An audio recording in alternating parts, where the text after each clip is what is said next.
What I think is not understood is this sort of gray area between hacked information, leaked information, fake news, and sort of hyped news. And as a member of the media, we have to take some responsibility for what happened because a lot of the media spent a lot of time trying to be balanced and writing about Hillary's emails. Not that that wasn't a valid story, but I think in retrospect, the amount of ink spilt and electrons mercilessly slaughtered on that topic versus the actual criminal hacking of Podesta's emails and others. I don't think it makes us in the media look all that great right now.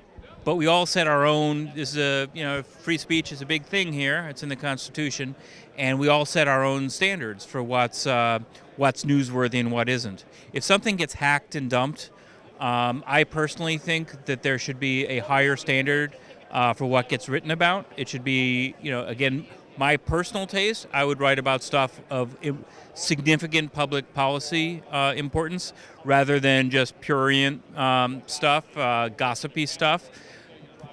But that's me, and that's Reuters. There's plenty of other places that will do that stuff.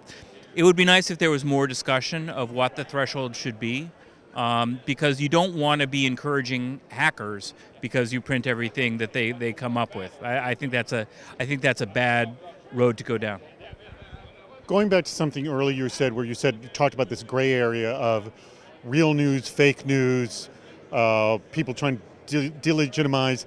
Could all of this sort of pushing of hyped up news to be designed just purely to confuse the public as to what's real and what's not? Because I definitely feel that way.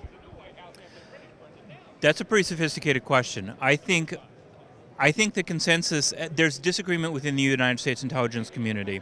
I think the consensus is that this began as an effort to discredit the whole process, to have people lose faith in major United States institutions, including the election process, the mass media, and both parties.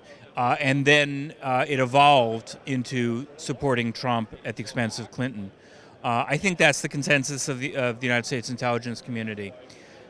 But clearly a goal of the Russian government in multiple countries has been to make people lose faith in what was previously sort of considered objective reality.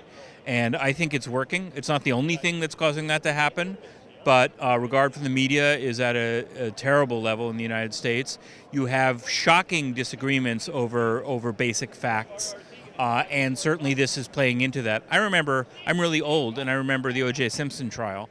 And people were really, really shocked that there was a big divide, largely by race, on who killed Nicole Simpson.